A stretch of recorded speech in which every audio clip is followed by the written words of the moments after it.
Hello everyone, welcome to Fame World Educational Hub. Myself Aishwarya Saxena, and today in this particular video I am going to discuss one project, and that is a machine learning project. The topic is mushroom classifier.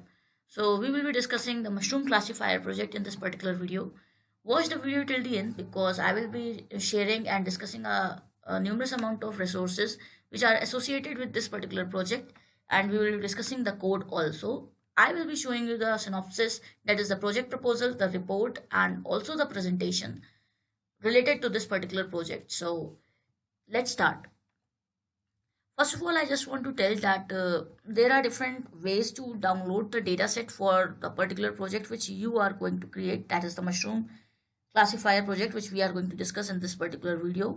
So either you can go to the UCI machine learning repository, and the UCI machine learning repository is having 588 datasets present, and you can just go towards this website to download any dataset whichever you like among 588 datasets there are numerous amount of dataset.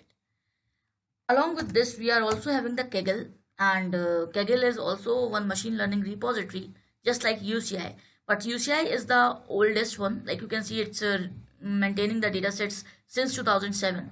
Kaggle is a new repository and it is very popular these days. And the difference between Kaggle and UCI is that like main difference, first of all, you can say that UCI does not require any login or registration, but in the case of Kaggle you have to register yourself with Google, and then only, like with your Gmail ID, you will be registering yourself, and then only you will be able to download the datasets which are present here.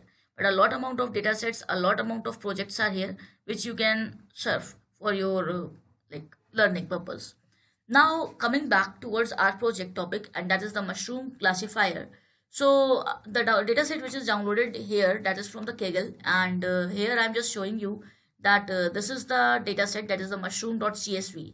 So CSV stands for the comma separated files, and it will be actually opening on the Microsoft Excel. So on the spreadsheet it will be opening, and it is a comma separated file, but it will be represented as a tabular format, the row column combination. Another thing you can see, this is the mushroom underscore classifier dot ipyn ipynb file, and that stands for like IPython notebook, and this is IPython notebook, that is for the Jupyter notebook. So the next thing which I want to tell, that is the Jupyter notebook, and the jupyter.org is the official website for the Jupyter notebook. So for this particular project I will be working on the Jupyter notebook. I will be demonstrating this particular project with Jupyter, and I have already uploaded one complete series on the Jupyter notebook, so you can just learn from there about the Jupyter. So you will be finding that series here in the playlist section. You can just go, let me show you that series, and here you will be finding it. Here you can see Jupyter notebook machine learning Python. So this is a series which is having 8 videos till now, so you can just watch them also for your references. So Jupyter notebook, the installation and all process are actually discussed in this particular series, and I will be sharing the link of the installation in the description so you can check it out. So here you can see this is the Jupyter notebook, and it is really a wonderful IDE, and it is a web-based IDE. The meaning of web-based IDE is that it will be actually opening on the web browser, just like this Google Chrome or whichever browser you are preferring. It will be opening on the web browser. So that's why it's known as the web-based IDE. To install this particular Jupyter, you can just go towards the install sections, and actually you have to install it with the help of command prompt. So here you can just open your command prompt, and in the command prompt directly you can run this particular command for the installation, that is pip install notebook. So this is the command, you can see it's written here. You can use this particular command, you just have to press enter. In my system it is already installed, so I'm not going to press enter right now, but yes, in your system you have to press enter. It will be taking 5 to 6 minutes on depending on the internet speed. So make sure that your internet connection is on while you are like installing this particular notebook. So it will be installed into your system. Directly install it with the command prompt, that is the Microsoft disk operating system, the DOS it is. So here you will be installing it, and to run this you need this particular command, and it is also required to be taken care on the command prompt only for the Windows user. But if you are a Mac user or a Linux user, then also you will be running the same command on the terminal. But here you can run it on the command prompt on the Windows. Okay, so here this you can see this is the Jupyter notebook as I told you, and here I'm just going to open the command prompt in the same folder which I am having right now. So to open the command prompt from the same folder where you are, you just have to type in the address bar CMD. Like in the address bar, I have typed CMD and I'm just pressing enter. And as I have pressed enter, you can see on the same folder, you can see the same folder it is, and in the same folder, this particular command prompt is open now. Before that, it was getting open on the C drive in the users. Okay. So to run this, as I told you that there will be the requirement to type this Jupyter notebook in the command prompt, and then this will be running. This will be launching the Jupyter notebook. So let's start Jupyter notebook. So I have just typed here Jupyter notebook. You can see Jupyter notebook, and now I am just pressing enter. So this particular notebook will be actually launched on the web browser. So I have pressed enter. It will be taking few seconds to load the required details. Okay, so here you can see the kernel is loaded and this Jupyter notebook is opened on my web browser, the same browser which I am using here. So here you can see the kernel is here and it is running here. Don't close this particular command prompt while running this particular project. I'm just minimizing it, and here you can see this is here the mushroom.csv file, and also the mushroom underscore classifier, the project file. Now here you can see these two files are present here just because we are opening this Jupyter notebook on the same folder which we are having here. So that's why those files are presented there. Now first of all, I want to show you this CSV file, that is our dataset. So you will be understanding something about the dataset. When we are talking about the mushroom classifier project as it is here, so it is going to be like a classification kind of project which will be actually classifying between the poisonous and the edible mushrooms. So it will be classifying among poisonous and edible mushrooms which can be eaten. So here you can see P and E are taken as the classes for denoting the poisonous and the edible mushroom. There are different like you can say till W, that is 23 till 23 columns are present here. 23 columns are here, and here you can just see that 8,125 records are present. Okay, 8,125 records are present and 23 columns are present, that is A to W it is.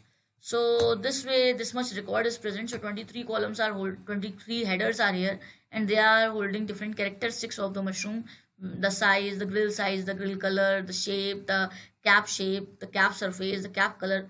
A lot of information is present as it is 23 headers in number. So I have just shown you the CSV here. Now I'm just going to load this mushroom classifier. So it's here now, and I'm just opening this project. Here, when we are opening this project, it will be opening in the Jupyter notebook. This is the terminal of the Jupyter, and this is the complete notebook which is holding the project code. Now here we have imported a lot of different details, you can see. So the import OS will be importing some operating system related like functions. Then the matplotlib is here. You can see from matplotlib import pyplot as plt. So the matplotlib we are using, and I'm just zooming in to make the code much readable. Okay, so here you can see we have zoomed in till 125%. Here you can see the matplotlib module is used. This matplotlib module is basically for the graphical work, for the like visualization. So here I'm just coming towards the official website of the matplotlib. Don't worry, all these references which I am discussing here, like the Kaggle, the UCI machine learning repository, the Jupyter notebook link, and everything, the matplotlib, whatever I will be discussing, all those links I will be sharing in the description. You can just check the description for that. So you will be able to work on this particular project easily. Here you can see the matplotlib is here, and this is the official website, that is the matplotlib.org, and it is containing a lot amount of tutorials and like documentation and all. And it is a visualization tool for the Python machine learning, and for the graphical representation we use the matplotlib. So the same is used here. Seaborn is here, which is going to handle some algorithms, and the time is used for the time for the current time and all. Another thing here you can see sklearn. A lot of functions have been taken here from the sklearn, you can see. And this sklearn basically is here, and that is scikit-learn. Let me show you this official website of the sklearn. And this is really very important tool for the machine learning in Python. The scikit-learn.org is the official website. I will be sharing the link for this also in the description. Please check it out. Okay, so here you can see it is machine learning in Python. Like for machine learning in Python, it is a great tool because it is having most of the algorithms which are necessary for the implementation of machine learning. All are described here. It has to be installed into the system with the help of pip command. I will be telling you that what are the pip commands in the end of this video. So stay tuned till the end because that how you will be installing the matplotlib, the sklearn, everything I will be telling in the end of this video after the demonstration of the project. So here coming back towards the project, you can see like a lot of things are imported from the sklearn. Like you can see the train, test, split, cross, val, predict for the prediction, scoring, like many things are here. Let me just discuss about the train, test and predict.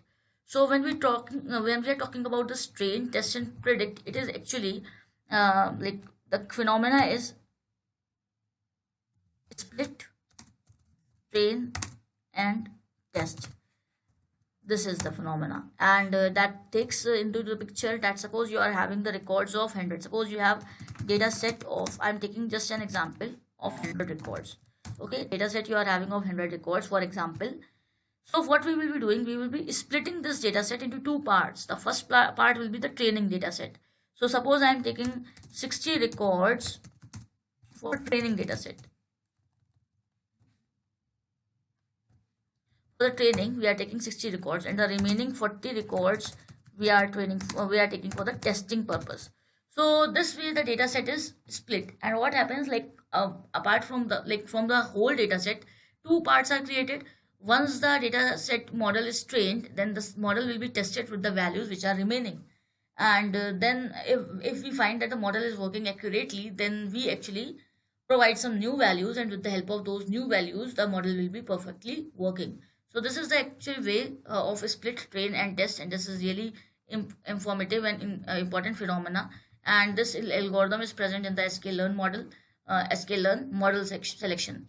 And different matrices and confusion matrix are taken here. The confusion matrix will be determined at the end to check the accuracy and all.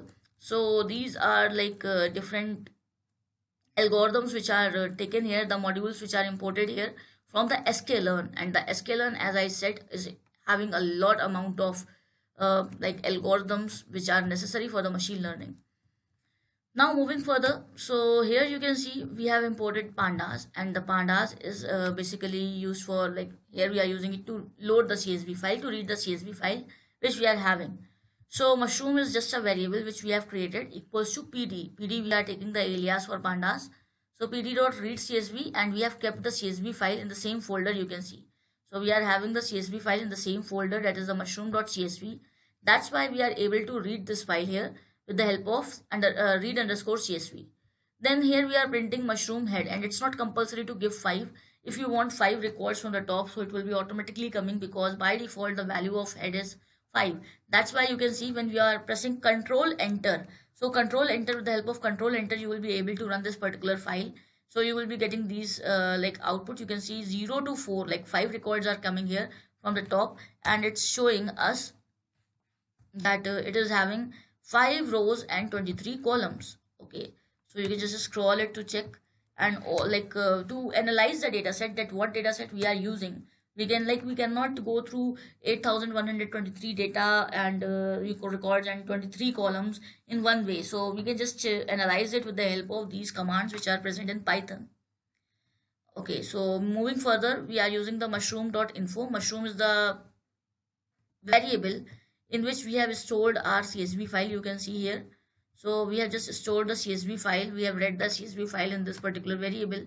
So here we are taking mushroom.info, and that is actually presenting all the information related to this project.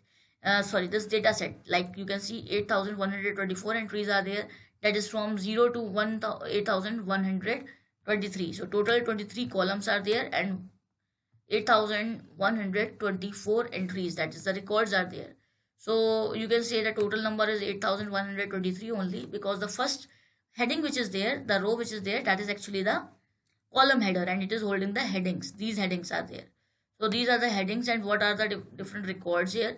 Accordingly the data is given here. That is the information about the data set. Then moving further, mushroom check balance. Now here what we are actually checking, we are checking for the balance, that is for poisonous to edible ratio. So we are just checking into the mushroom data set that what are the different poisonous mushrooms, what are present there in the data set, and what are edible. So what is the ratio in that we are checking here. So here class we have taken equal to E and equal to P. So it is already given in the data set only, E and P for the edible and poisonous.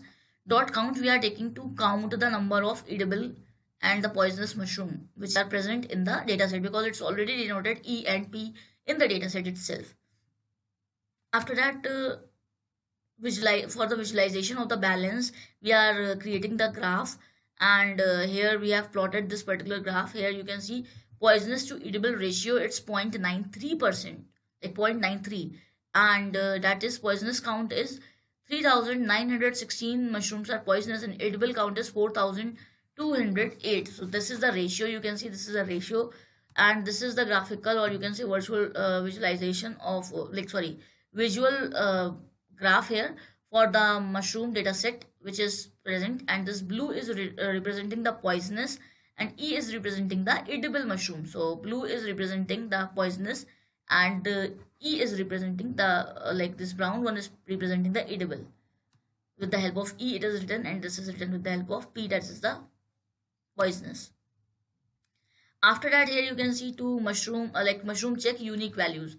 So for this unique values, like we are just taking the column values, and whatever unique values are here, we are just getting them here with the help of the loop. We have taken them, and here you can see the classes, like whatever class, that is P and E, and what are the unique value on all the headers which are present, all 23 headers, that is actually coming here. The unique values out of all the headers are listed here. So there are 2480 stack root. After that, when you will be moving further, so mushroom pre-processing, and here we are actually dropping that like which are the null values or something like that. So only one unique value, number of features reduced to 21 column now. So now the column is reduced to 21, and here you can see we are just encoding it. So we are just dumping the data, and for that we are making the encoding, and we are just printing it here, you can see. So the complete 116 total features after one hot encoding is present, and this is the head, that is you can see we are printing this mushroom underscore one hot dot head. So it is printing the 5 records from the top, that is from 0 to 4, you can see, and now it is having 5 in rows into 117 columns. So this is now changed because we have encoded and we have dropped some data which are having the null values. Now here you can see the features important analysis. So here what we are doing, we are actually going to plot the representative graphs for this mushroom project, where whatever headers we are having, for those headers we are actually going to plot the graphs according to their edibility and poisonous one. So we will be like comparing all the characteristics which are present here, and you can see all the graphs are here, all the graphs are plotted here. And here if you want to zoom, you just have to double click on it, and you can see it's zooming in. So this way you can see it's present all the graphs with the help of all the like headers which are given in the dataset are taken here into the picture. And another thing, here we are using this legend, we are taking this set title set x label. So this set title is basically giving the title of the graph, and that is the plot, and set x label will be giving the x label, that is the x-axis, and legend is basically this particular rectangular box which is coming in all the graphs with the colors, and it is representing that blue is for B, C, orange is for C. So this rectangular box is actually known as the legend, and this is necessary to be mentioned here, so it will be easier for people to understand that okay, what particular color is representing what particular ratios. And here you can see after the graph we are having the features. So here the calculation correction are done, so like correction is calculated here, and top 10 features are correlated here. Here you can see the correlation is given here, the top 10 features which are present, And for the same top 10 features, here the poisonous mushroom ratio is also created, and with the help of the visualization all the top 10 features are presented here. So here you can see this is presented, and this way we have analyzed and classified the poisonous and the edible mushroom in this project. I hope this was clear to you all. If you are having any query, you can drop it into the comment section. And this video is not yet ended, because as I said, there are some documentation also when you are submitting the projects into college. So there are requirement of some documentations also. So now I'm just going to discuss some documents. Here you can see the synopsis, the report, the presentation. Like synopsis is the project proposal. So the project proposal actually includes that whatever you are doing in the project, that is given here. So I'm just showing you these documents, and to get these documents you can contact me. You can join the WhatsApp group and you can get these documents if you want for any particular project. So you can just check the description for the WhatsApp group link, and from there you can just ask. So you will be getting these documents, all the documents with the complete project code. So here you can see the introduction, objective, background. In the background it's all defined that from where the data set is downloaded, what are the different algorithms and what are the different modules which are being used here, what are the different characteristics of the particular project, what are the instances present in this data set, the hardware software requirement of this particular project, what are the hardware software requirements, the future scope, the conclusion, the bibliography. So these details are present in the project proposal, that is the synopsis. Then in the report, apart from these details, we also have the code and also the output screenshot. So the complete stuff is with me. So if you want it, so you can just contact me directly, and you can just ping me on WhatsApp. You can join the WhatsApp group, and here you can see the complete coding and the output screenshots are also there. For the PPT, I'm just giving you at a glance, I'm just showing you the PPT also, the presentation, and the complete proper presentation is here, which is holding the objective, the background, the different description of the data set, the different modules which are used, the hardware software requirements, and the future scope, the conclusion, and the bibliography. So these are the complete different documents which are related to this particular project, and the CSV file you can download from the Kaggle. Even if you want, I can just share this with you. So you just have to join the WhatsApp group and you can just contact me. You can just ping on the WhatsApp that you need such project and which project. And in this particular series, multiple project demonstrations will be coming. So don't forget to subscribe the channel. Keep the channel subscribed, and also press the notification bell with all. So this will be giving you all the notifications of this channel. Another thing, please don't forget to check the description, because in the description I will be sharing these all links which we have discussed here. So all the links will be present there. You can just get it in the description. I hope you enjoyed this video. If you are having any queries, you can just drop it in the comment section, and for the code and the documentation, you can just join the WhatsApp group and you can just ping me. I will be sharing it with you. Thanks for watching. Stay tuned. See you in the next video.